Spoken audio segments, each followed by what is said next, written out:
ये केवल भारत की बहुत अच्छे। पुल बनाने का इतिहास केवल हमारे भारत में हमने पहले दिया। नल नील ने राम सेतु का निर्माण कराया। इससे पहले यदि विश्व में कोई पुल बना हो तो हमको कोई बताए कि विश्व में इसके पहले भी पुल बनाया गया। ये हमारा देन। नारी की रक्षा को गिद्ध भी युद्ध जहानी शक्ति यथा करते हैं। सेतु बना करके नल नील शुरू जहां सेतु प्रथा करते हैं। औषधि ला हनुमान जहां रघुवीर की दूर व्यथा करते हैं। और धन्य है भारत देश जहां पर काग भी राम कथा करते हैं।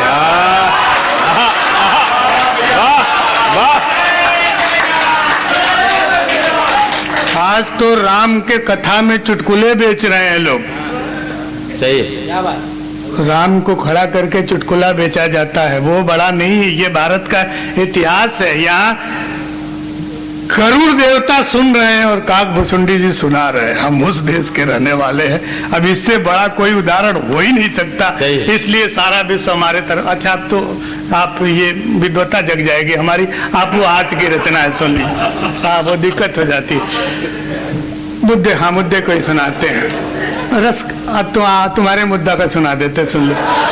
वो कृष्ण प्रभु ने पूछा रसखान से कि रसखान तुम आज कल युग में होते, कविता हमेशा यथार्थ और परिवेश के इर्द गिर्द घूमती है। आज यदि रसखान होते तो क्या लिखते? कि कोचिंग छोड़ महेश दिनेश सुरेश निरंतर रील बनावे।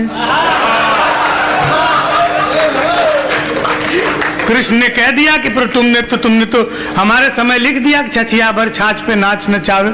आज तुम क्या लिखते? तो रसखान भी कम थोड़े हैं। कहे प्रभु केवल चैप्टर बदल देते, उसका क्या है? कि कोचिंग छोड़ महेश सुरेश दिनेश निरंतर रील बनावे। और नेट यो टेट को भेदने वाले भी रूप रहस्य अभेद बतावे। कि प्यार की कई कविता रच मारे तब वो इस प्यार से पार न पावे। एक लिकाल की सुंदरिया बस टुइया भर टैटू पे नाच न जाओ।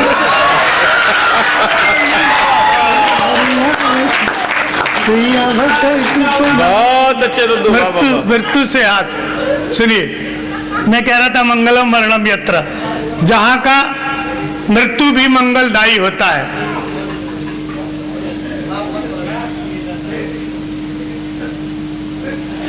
कुछ कह रहे हैं आप? अच्छा, हंसी आ रही है।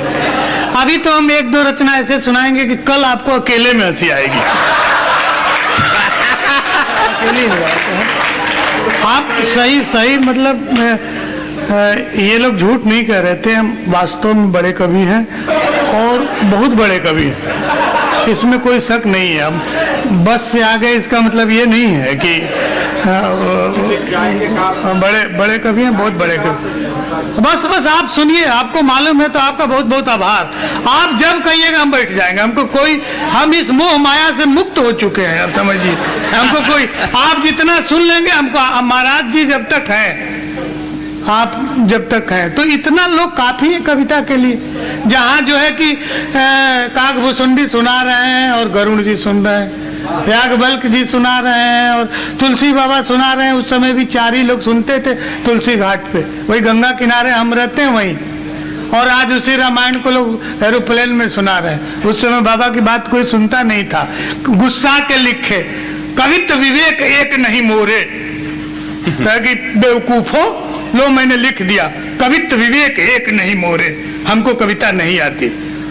अब बाबा को समझिए, ऊपरे लिख दिए नाना पुराण निगमागम सम्मतम यत् रामायणे निगदितम क्वचिदन्य तोपी। रामायण धर द्विवेदी और अमन अक्षर, ये दोनों वहां तक पहुंचे। रामायण इश्क मोहब्बत लिखने लगे, अमन अक्षर राम को लिखने लगे।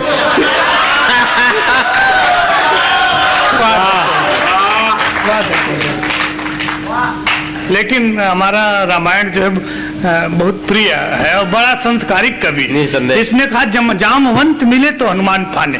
ये चाहता तो रिक्ष भालू भी कह सकता था, लेकिन उसने उसको संस्कृति में संस्कारित बना के कहा। हाँ सर, वो छंद सुनिए, ये बहुत प्रसिद्ध हमारे भी बहुत सारा है, लेकिन बार बार आप वो सुन लीजिए। मंगलम मरणम यत्र, जहाँ का मृत्यु मंगलदायी। हम आपको एक छंद सुनाते हैं, हम मृत्यु की बात करेंगे आपको हंसी आएगी, मृत्यु के बाद फिर रोना आता है।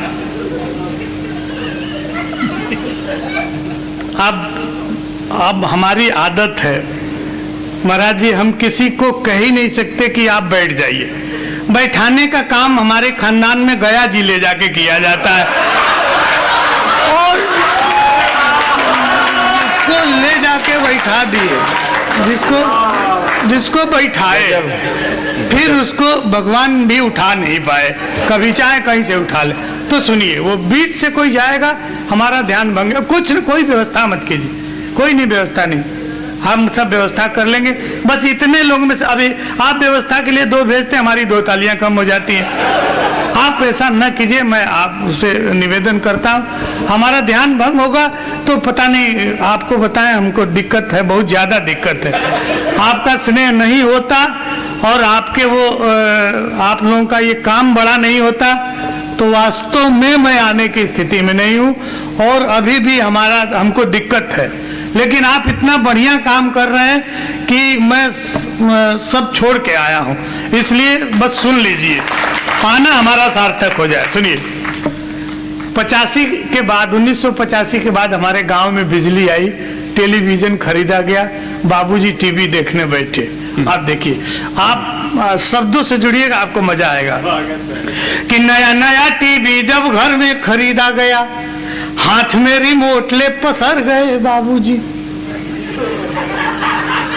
बैठने और पसरने में अंतर। आप जैसे बैठे हैं इसको बैठना बोलते हैं, और वेरी गुड जैसे बैठे हैं उसको पसरना बोलते हैं। तो ये पसरना है सोफे, ये मालिकाना हक जो होता है आदमी का बैठने का, वो पसरना। आप शब्द से जुड़िएगा, आपको मजा आएगा कि नया नया टीवी जब घर में खरीदा गया, हाथ में रिमोट ले पसर गए बाबूजी, और 4 बजे भोर से ही धर्म की बात सुन आस्था की नदी में उतर गए बाबूजी। ध्यान से सुनिएगा कि वसन विहीन तन तरुणी का देख देख केश रंगवा कर संवर गए बाबूजी। कि वसन विहीन तन तरुणी का देख देख केश रंगवा कर संवर गए बाबूजी। ईटीवी भी टीवी देखने की चक्कर में ब्लड प्रेशर बढ़ा तो गुजर गए बाबूजी।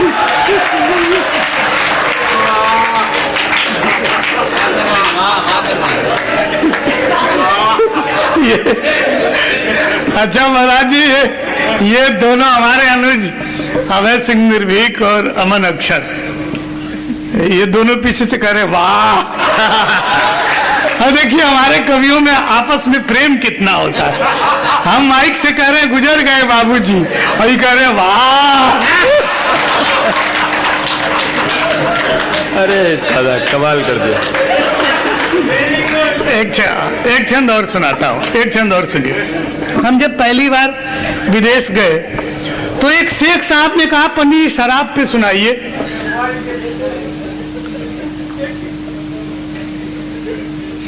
आप केवल सुनिए, आप बोलेंगे तो हमको फिर हम गजल सुनाने लगेंगे। आता है। मैंने जीवन में यही किया है, केवल कोई काम ही नहीं किया। ईश्वर की दया से 3 बच्चे हैं, बाकी तो कविताएं करते हैं।